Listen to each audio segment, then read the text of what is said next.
You are listening to Mining Stock Education, where you'll learn from the top leaders in the natural resource sector and uncover quality mining investment opportunities.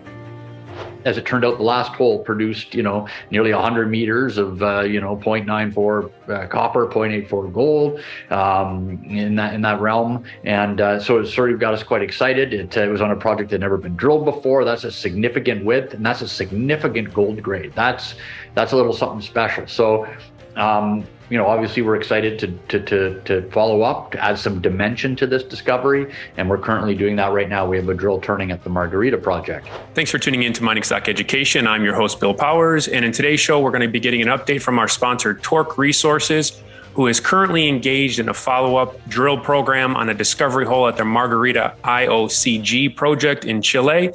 From a few months ago, we had talked about this discovery, and then also maybe 6 to 7 months before that, we had featured a historic discovery, nearly a kilometer-long copper discovery hole on a porphyry project that Torq was able to access and take from a private group, which is now in the publicly traded entity, Torq. And so you have two copper discoveries when the copper market fundamentals, the supply is not going to meet demand. It's clear that there's a production cliff, especially by 2025. Many of the banks are forecasting. So in today's show, you're going to hear about these follow-up programs. And when we look at potential mining exploration, speculative investments as speculators in this sector, you have to look at it from a risk-reward standpoint. And in my opinion, why I have invested in Torq is that when you look at the management team, Shawn Wallace, the CEO and founder who joins me today, he's already had two successful discoveries that he's actually monetized for investors. It's Caden and Keegan Resources in the past. So he doesn't need to be doing this. He enjoys doing this and he's good at it. That is why he's doing it. So the management team checks off. They have a top-notch Chilean team that's working on the ground with these projects, that knows how to take things through the permitting process. And then you have two discoveries that the market is not currently valuing just because of market sentiment and where we're at. So you have two discoveries that are being followed up on. The stock price is probably 25% cheaper than it was when these discoveries were announced. So in my opinion, we don't know what we have until we fully have it. But in terms of a mining exploration play, this is an excellent setup. It's why I'm an investor and they are a show sponsor. So Michael Hendrickson, the chief geologist, welcome to the show. Shawn Wallace, the CEO, welcome to the show. And Shawn, I'd like to start with you. Could you kind of just recap for us these two discovery holes that I've referenced in my introduction? Remind investors what we're dealing with here, please. Sure. Well, I'll start with the one that we're currently drilling, the Margarita project, the one that we're following up on. It was a project that had signs all over the surface. Copper. It really hadn't been sampled or looked at hard for gold previously. And really that's what's made this particular discovery so special is the concentration of gold and sort of the width that it came over. So we did an inaugural drill program here late last year and into the new year here in 2022. The last hole, and it was the last hole by logistics, not by choice or any other thing. Just you have your program and you just drill it off. And we were doing that. And as it turned out, the last hole produced, nearly 100 meters of, 0.94 copper, 0.84 gold, in that realm. And so it sort of got us quite excited. It was on a project that had never been drilled before. That's a significant width, and that's a significant gold grade. That's a little something special. So, obviously we're excited to follow up, to add some dimension to this discovery, and we're currently doing that right now. We have a drill turning at the Margarita project. I'll also like to mention that the Margarita project is pretty special insofar as its location. It's at low altitude. It's got good infrastructure, very close, paved roads, and then really solid dirt roads after that. Power, it wouldn't be hard to access from this location. So, you can work year round. It's a pretty ideal scenario. Then we have Santa Cecilia. That's sandwiched between Serra Casali and Caspice, part of the Norte Abierto joint venture. This is a little bit higher altitude, but on that particular project, mineralization was first recognized there about 30 years ago. And then after the big discoveries were made at Serra Casali and Caspice, it prompted the underlying owner to relook at it and say, my goodness, there's these big porphyry systems that have been recognized in the area. So I think I should drill a hole and see what happens. And as it turned out, something really significant happened. You got nearly 950 meters of just shy of 0.5% copper equiv. Obviously, that's something that excites us as big game hunters in the mining space. To have that kind of pervasive mineralization over such a large, that's really what you're looking for when you're hunting porphyries. And so we're super excited about that. That project, we're just closing up the community agreements on, getting our people on the ground. We're going to be obtaining the right permits so that we can commence drilling here, later this year or early next year, depending on logistics. Shawn, as we talk, your market cap is less than 50 million Canadian. And if you're successful drilling out a porphyry project, that will take years and money, of course. But just for investors that aren't as familiar with exploration stocks, talk to us about porphyries that are bought out. Are there any recent porphyries that were bought by the majors that you could point us to as an analog of where you want to take the company? Well, I mean, look, I'm not specifically, because they're all different. So to anytime you do those sort of comparisons, they're not apples to oranges. But what I can say, or not apples to apples, rather. But what I can say is that they're all big value takeovers. I'm very fortunate in my career prior to creating this group. Some years ago, I was with the Hunter Dickinson group, and we sold a number of porphyries, the Mount Milligan project, the Camas project. So these are relative numbers, but say at Mount Milligan, I think we invested about $30 million in the ground and we sold it for 300. That was obviously 1990. So now you would invest 300 and get like 2 billion out of it. Like, these are the way the numbers have moved. So, but we're talking about significant price tags on these projects. That's why they're so valuable. They're so dear and they're so rare, because they really do solve big problems for the producers. They're able to, yes, the capexes are high when they go to build the mines. The purchase price of the junior is generally high, at least if we're doing our jobs. And but the reward to them is that they can have years and years and decades of production out of these sort of projects. And frankly, that's what their investors are looking for from them, just like us creating value by discovery or what our investors look for from us. Michael, last year you oversaw the discovery hole at the Margarita Iron-Oxide-Copper-Gold project. What are the next steps here? And I understand that the drills are turning there. Yeah, well, it was, as Shawn had mentioned, it was the last hole in the program. So we got a single hole into that anomaly. And that anomaly has got scale. It's got a very clear magnetic signature. The mineralization is associated with magnetite. So big magnetic high over 1 kilometer. Great. It's got good chargeability anomaly showing you sulfides in there, overlapping the magnetics. Perfect. And again, same on conductivity, just showing us alteration. And then beyond that, just on the surface, there's a big geochem anomaly of copper in soils and gold in rock chips over that same kilometer. So right now, the second phase of drilling is going to cover off that entire anomaly, about 4,000 meters into it, show the scale, the discovery. And, obviously, if we're going to hit similar grades, this is going to be tremendous. The other thing, of course, that you do when you get into something brand new is you go back to your data and you see what else looks similar on your project. And that's one thing that we've started to hone in on. There's some similar magnetic and chargeability anomalies with geochemistry on surface. And so, we think there's the opportunity to find another couple of pods on the project. So, super early days, obviously. But one of the things that I think really has impressed me is, our original exploration thesis was very simple. There's a bunch of copper oxide off on the very southeast margin of our claims. And we said, well, we should be able to find some copper sulfide. Lo and behold, that's what we did. And I think, Shawn hit the nail on the head. It's the gold grades that are so impressive. I mean, to drill 0.84 grams per ton gold in an IOCG, that's exceptional. And, if those grades continue, then this is going to be something really special.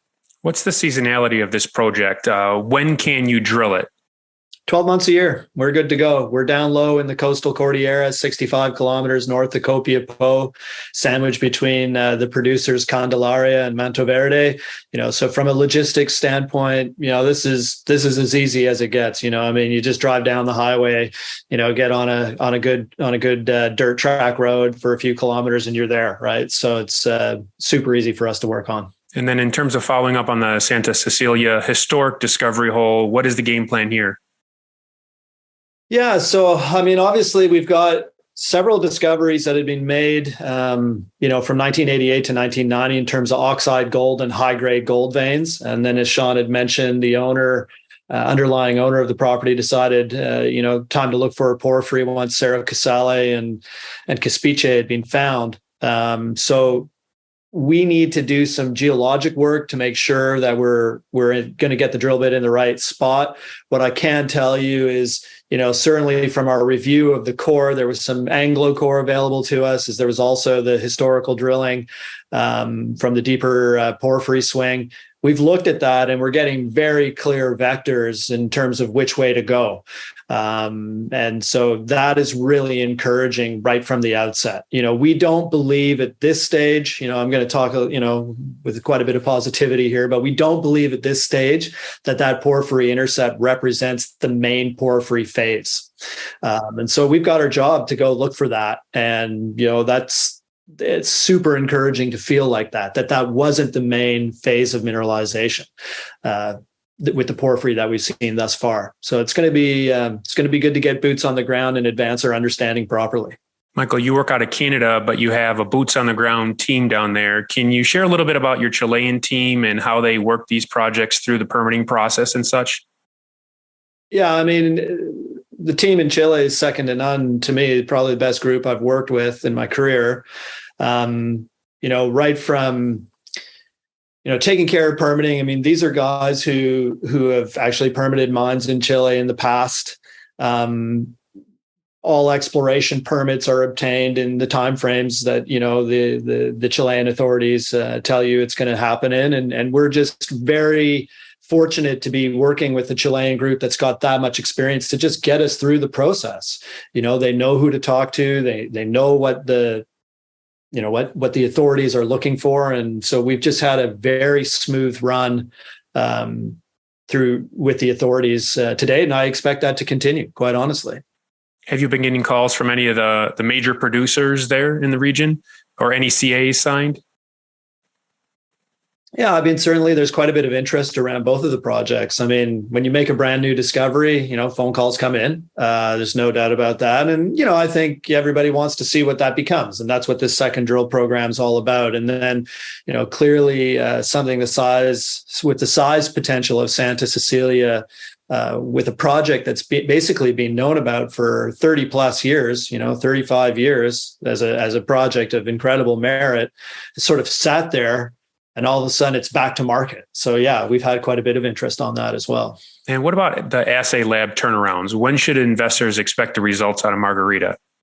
Yeah, I mean, I would tell you that, we're probably looking at 6-week turnarounds, at the moment. That's kind of what we've been told. Of course, labs can change, but 6-week turnarounds. So we just started drilling here over the weekend.